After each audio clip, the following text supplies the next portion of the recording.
Cricket में अब बारी है आज के 3 और सवालों के जवाब देने की। जी हाँ, कल हमने 4 क्वेश्चंस के आपके जवाब दिए, उम्मीद है कि आपने सुन लिए होंगे। और आज इस वीडियो में 3 और क्वेश्चंस हमने यहाँ पर पिक किए जिनके आंसर्स आपके सामने हम प्रेजेंट करने वाले हैं। इसके बाद और भी क्वेश्चंस हैं, वो भी वीडियोस के थ्रू लगातार आपके सामने आंसर्स हम लाते रहेंगे। चलिए शुरुआत करते हैं। आज की अगर यहाँ पर बात करें आए तो सबसे पहला अगर क्वेश्चन यहाँ पर पिक करें हम तो इनकी आईडी है आयुष 1037। जी हाँ, ये इनका आईडिया और इन्होंने जो सवाल पूछा है, इन्होंने पूछा है we all know that Nepal team is in bad condition currently, but do you guys think that Nepal can be the next powerhouse of cricket? Of course we can't compete with other big nations, but we can definitely get to Sri Lanka level. I expect that in the next 12 to 15 years. Sri Lanka is one of the best teams and I understand that. I'm just using them as an example. चलिए ठीक है, ये आपका इनका सवाल था कि क्या जो है नेपाल जो है वो नेक्स्ट 12 से 15 सालों में जो है एक नेक्स्ट पावर हाउस बन सकता है क्रिकेट का। अगर हम बात करें एशिया में, अगर हम देखें, उन्होंने श्रीलंका का एग्जांपल कहीं ना कहीं दिया है। तो देखिए, जो आपने ड्यूरेशन की बात की है, सबसे इंपॉर्टेंट चीज़ तो होगा कि नेक्स्ट पावर हाउस में क्या क्या चीज़ें आपको करनी होंगी। ये भी बहुत इंपॉर्टेंट चीज़ है कि आपने अब यहाँ पर खुद कहना है कि नेपाल टीम की जो कंडीशन है उस वक्त काफ़ी बैड है, तो इसको इम्प्रूव क्या किया है, किसने किया था। देखिए, अगर आप सर्कल पे ही चलते, एक ही सर्कल पे घूमते रहेंगे तो आप कहाँ पहुंचेंगे। मानकर चलिए आप घर से निकले हैं और आप चौराहे पर ही घूमे जा रहे हैं, तो आपको कहीं और जाना था तो आप कैसे वहां पर पहुंचेंगे। आप गोल गोल वहीं घूमे जा रहे हैं, वहीं घूमे जा रहे हैं, वहीं घूमे जा रहे हैं। ये बहुत इंपॉर्टेंट चीज़ है। अब सिर्फ ओडीआई स्टेटस बचाकर अगला लीग 2 खेलने फिर से आ जाना, फिर बचा लो फिर आ जाना, फिर बचा लो फिर आ जाना, यही सब चलता रहेगा तो डेफिनेटली फिर तो काफ़ी लंबा वक्त लग जाएगा टीम को जो है बहुत हर पैमाने में स्ट्रेंथ में खुद की खरीदना। फिर उसके बाद अलग इंफ्रास्ट्रक्चर वगैरह, वो तो सब चीज़ें अलग है ही, वो चलिए एक वक्त हो भी सकता है अगर फाइनेंस स्ट्रांग हो गया। लेकिन ये सब चीज़ें भी बहुत ज़्यादा इंपॉर्टेंट है कि आप अचीवमेंट्स कितनी ज़्यादा गेन कर पाओ। आप देखिए, अभी तक नेपाल फुल मेंबर को नहीं हरा पाई है, किसी भी फुल मेंबर को किसी भी फॉर्मेट में अभी तक वो मात नहीं दे पाए। T20 वर्ल्ड कप में इस बार गए, वो इतना अच्छा मौका उनके पास था, लेकिन वो कुछ भी एक भी मैच जीत कर नहीं आ पाई। ये बहुत इंपॉर्टेंट है। वर्ल्ड कप क्वालिफायर में टीम गई, वहां पर भी वो मैच आयरलैंड तक को नहीं हरा पाई। तो बहुत इंपॉर्टेंट है कि आपकी परफॉर्मेंस का ग्राफ भी उठना बहुत ज़्यादा जरूरी है। अगर आप देखेंगे बाकी जो स्कॉटलैंड है, नीदरलैंड्स है, उसका परफॉर्मेंस के बेस पे बात कर रहा हूँ मैं, यूएसए है, इन्होंने अपना जो परफॉर्मेंस का स्तर है ये अचानक से इन्होंने कितना ज़्यादा उठाया है। तो परफॉर्मेंस बहुत इंपॉर्टेंट है। अगर आप ये सोचें कि हम बस बॉटम 6 में ना रहें या ऊपर रहें और या फिर क्वालिफायर में वहां से ओडीआई स्टेटस बचा कर आ जाए, चलिए हमारा ओडीआई स्टेटस अगले 5 साल के लिए 4 साल के लिए फिर से बच गया, ये सोच से तो फिर गाड़ी पता नहीं कब तक और कहां तक आगे जाएगी। तो ये सब चीजें भी इंपॉर्टेंट है। कुछ क्राइटेरियाज आपको टिक करने पड़ेंगे। फुल मेंबर्स को मात देना हो, अपनी परफॉर्मेंस को उठाना हो। लॉन्गर फॉर्मेट में टीम का जो हाल है वो बहुत ही खराब होता है। लॉन्गर फॉर्मेट में बल्लेबाजों को बल्लेबाजी करनी नहीं आती। अगर आप देखें, बहुत ही ज्यादा इंपेशेंट हो जाते हैं, बहुत ही ज्यादा खराब क्रिकेट उनका देखने को मिलता है। और सबसे इंपॉर्टेंट चीज़ है, जब फुल मेंबर्स के खिलाफ खेलने के लिए टीम उतरती है तो डेफिनेटली अभी तक उन्हें वो मात देने में, यहाँ तक कि युगांडा जिम्बाब्वे को हरा चुका है अगर हम देखें फुल मेंबर्स को, लेकिन नेपाल अभी तक हरा नहीं पाया। तो ये परफॉर्मेंस बेस की बात कर रहे हैं कि अगर आप सिर्फ सर्कल में ही घूमते रहेंगे, अरे ओडीआई स्टेटस बच जाए काम हो जाएगा, बच जाए काम, ऐसे नहीं चलेगा। आपको परफॉर्मेंस भी उठाना पड़ेगा, अचीवमेंट्स करने पड़ेंगे, बड़े बड़े मौकों पर टॉप परफॉर्मेंस करके दिखाना पड़ेगा। सिर्फ परफॉर्मेंस ये नहीं कि दिल जीत लिया, यहाँ पर मैच जीतने की जरूरत है। जैसे हमने पहले भी कहा और आगे भी कहेंगे और अभी भी कह रहे हैं, कोई याद नहीं रखेगा कि नेपाल जो है वहां 1 रन से हारा था, एक्सक्लूडिंग नेपाल फैंस। बाहर किसी को फर्क नहीं पड़ता कि आप 1 रन से हारे, आप हार गए बस हो गया। हराना है आपको जाकर, चाहे वो वर्ल्ड कप क्वालिफायर हो, चाहे वो कहीं पर भी आप भिड़े फुल मेंबर से, आपको सीधा मात देनी है, तब जाकर जो अचीवमेंट्स है वो काफी ग्राफ बेहतर रहेगा। और जहां तक आपने ड्यूरेशन की बात की 12 से 15 साल, डेफिनेटली ये वक्त बिल्कुल सही है जो आपने 12 से 15 साल लगाया। अगर सही तरीके से चीजें सब चली तो सही तरीके से चीजें चली, इंफ्रास्ट्रक्चर का चीज जो है वो मजदार में रखा है, वो सही चले, स्टेडियम्स पे काम हो, ग्राउंड्स पे काम हो, बाकी टीमों को भी लेकर सही से चला जाए, सेम रूट पर अंडर 19 की टीम है, उधर वुमेन्स की टीम है, इधर सीनियर टीम है, ये सारी चीजों को सही रास्ते पर अगर आप लेकर चले और फिर अपना फाइनेंशियल स्ट्रॉन्ग करने के लिए आप क्या क्या इनिशिएटिव अपना रहे हैं, वो भी इंपॉर्टेंट चीजें। आप लॉन्गर फॉर्मेट को कितना प्रायोरिटी दे रहे हैं, ये भी बहुत जरूरी है। अगर आपने लॉन्गर फॉर्मेट को ये सोचकर कर दिया कि अब तो नेपाल T20 करा रहे हैं, लीग करा रहे हैं, बहुत जबरदस्त T20 वगैरह चल रहा है, आपके डोमेस्टिक में खूब T20 आपने भर दिया है, अगर आप इस गलत फहमी में है, यकीन मानिए अगले 12 से 15 आपने कहा है, 20 से 25 सालों में भी ये चीजें नहीं बदलेंगी और नहीं होगा वो जो आप सोच रहे हैं। लॉन्गर फॉर्मेट को टॉप प्रायोरिटी देनी पड़ेगी, खास करके हम बात कर रहे हैं जब स्टेट लेवल पे जब फुल मेंबर बनने की बात करते हैं। चलिए उसके बाद यहाँ पर अगर हम देखें तो अगला जो क्वेश्चन यहाँ पर है, इनकी आईडी है एलन मस्क। जी हाँ, ये इनकी आईडी है। Why can board is unable to organize a bilateral home और away series before world cup league 2 matches.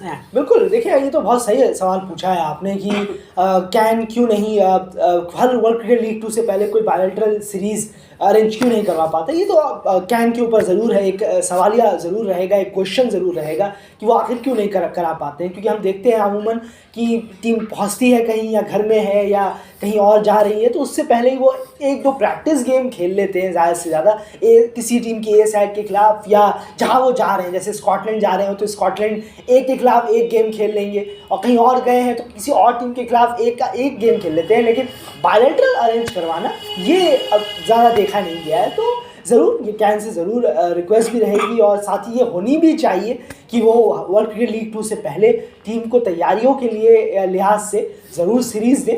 और एक चीज़ और है कि थोड़ा सा गैप काफ़ी ज़्यादा हो जाता है अगर हम कहें, जैसे कि आपने कहा कि एक बायलैटरल उससे पहले टीम खेलेगी, क्या ये भी तरीका सही नहीं, ये तरीका बिल्कुल ठीक ये तरीका सही नहीं है। ये आपको थोड़े से टाइम ड्यूरेशन और लंबा करना होगा, तकरीबन 20-25 दिनों का ड्यूरेशन हो, बिजी रहें, तब वर्ल्ड क्रिकेट लीग 2 आए तब बहुत अच्छा है। ऐसा नहीं कि वर्ल्ड क्रिकेट लीग 2 है, मान के चलिए 25 तारीख से, मान लीजिए 25 फरवरी से वर्ल्ड क्रिकेट लीग 2 है और 20 फरवरी से आपने कोई सीरीज़ करा दी, तो आप उस पर कुछ नहीं हो पाएगा। ये डेली क्रिकेट ज़रूर मानता है, इससे कोई फ़ायदा नहीं होता। लेकिन वहीं आप 20-25 दिन लगातार खेलेंगे उससे पहले तो ज़रूर आपको इसका बेनिफिट मिलेगा, और जब आप वर्ल्ड क्रिकेट लीग 2 खेलने उतरेंगे। लेकिन कैन को ये ज़रूर करना चाहिए। बहुत अच्छा सवाल किया आपने, उम्मीद करेंगे कि कैन उम्मीद ही कर सकते हैं कि कैन इस सब चीज़ों पर सोचे। बिल्कुल सही। 20-25 दिन का मतलब ये नहीं कि 20-25 दिन तक बायलैटरल सीरीज ही खेलते हैं, अलग अलग प्रिपरेशन होती है, तैयारियां सबका लेवल अलग अलग है। 50 ओवर का जो गेम होता है वो अलग होता है। आपने कुछ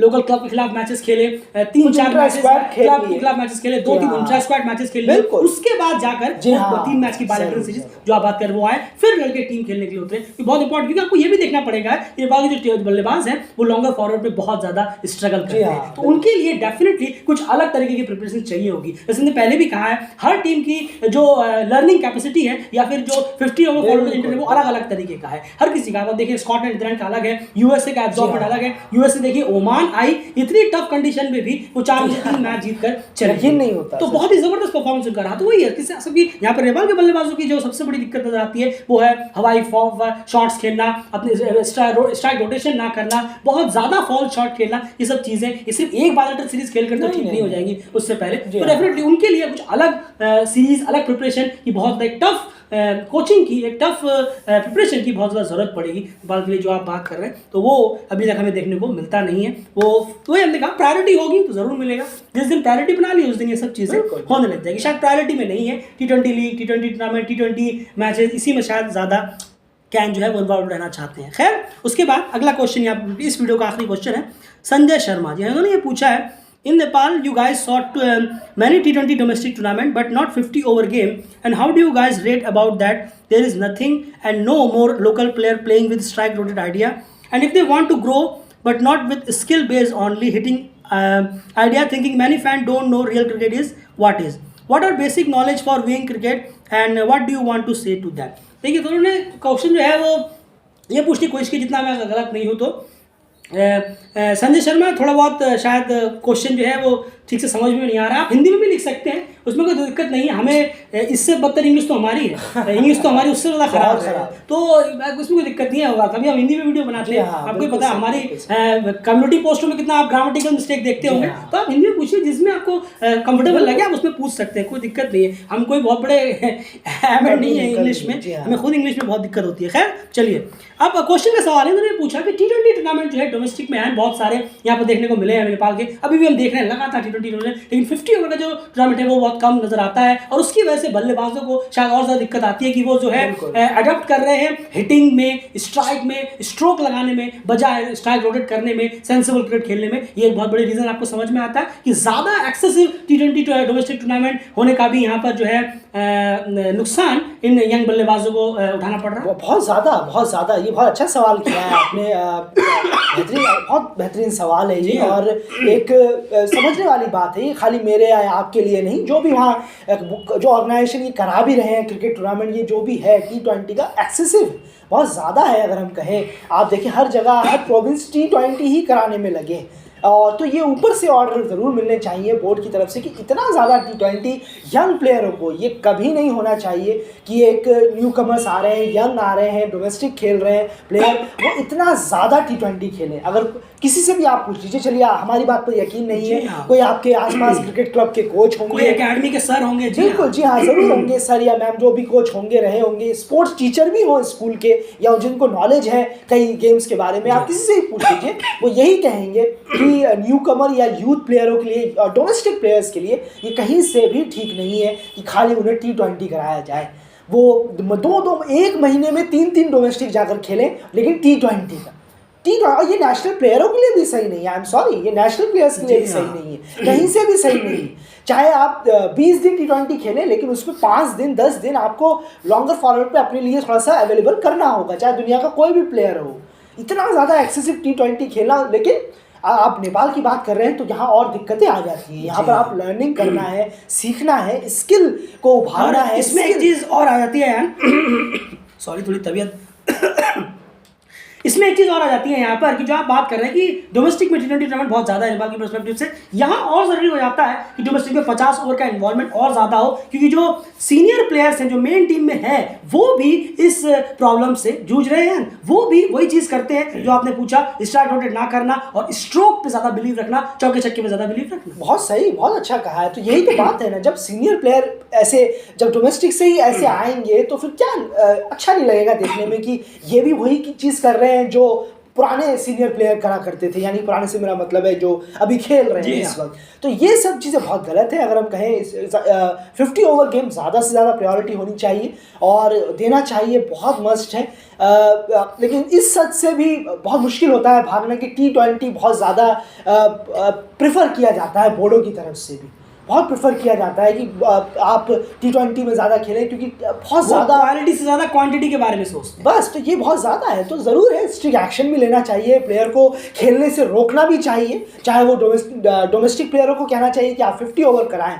ये बोर्ड की जिम्मेदारी है कि वो किस तरीके से अपना जो कैलेंडर उतारते हैं उसमें कितने 50 ओवर डोमेस्टिक हैं, लेकिन हमें नहीं देखा, हमने इतना उसमें T20 डोमेस्टिक हमें ज़्यादा नज़र आए हैं। तो ज़रूर उम्मीद रहेगी कि ये सब चीज़ें भी जो कैन है, बोर्ड है, जो मेंबर्स हैं वहाँ पर, वो इन सब चीज़ों में नज़र रखें और इन सबको रोकें। एक्सेसिव T20 डोमेस्टिक टूर्नामेंट्स को रोक कर थोड़ा प्रॉपर कम से कम 2 या 3 आप 50 ओवर फॉर्मेट के गेम्स कराएं।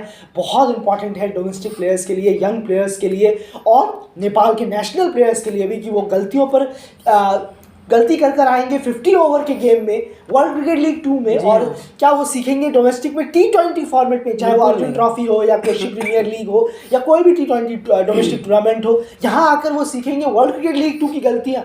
ऐसा कैसे हो सकता है? वो और बदतर गलती करेंगे जब अगले दौरे में जाएंगे। बिल्कुल सही कहा। आप देख लीजिए पिछले 4 महीने में 3 T20 डोमेस्टिक टूर्नामेंट हो चुके हैं। एक तो लीग ही हुआ, नेपाल प्रीमियर लीग, उसके बाद अर्जुन ट्रॉफी, फिर कोशी प्रीमियर लीग, 3 हो गए, अभी चल रहा है 3 हो गए, और अभी सिर्फ एक हुआ है, वो है जय ट्रॉफी। वो वहाँ पर देखने को मिला, वहाँ पर भी वो सब नहीं थे, सब प्लेयर्स वहाँ पर नहीं थे, और काफी सारे सीनियर प्लेयर्स भी उसमें नहीं थे, और रेड बॉल टूर्नामेंट वो मजाक बना दिया। तो वो मजाक इसलिए बना, वही जैसे आपने कहा कि सबको T20 इतनी लत लगा दी गई है कि उन्हें ये अंदाजा ही नहीं है कि स्ट्राइक रोटेट जैसी कोई चीज भी क्रिकेट में होती है। एक एग्जांपल के तौर पर आप कल का मैच देख सकते हैं, न्यूजीलैंड वर्सेस पाकिस्तान जो मैच हुआ, वहां पर आप लाथम और विलियन की जो पार्टनरशिप हुई थी शुरू में, उसे कहते हैं typical ODI top class intent partnership performance. उसे कहते हैं कि किस तरह से आपको अगर विकेट जल्दी गिर जाए तो आपको कैसी बैटिंग करनी चाहिए ODI में एक टफ पिच पर,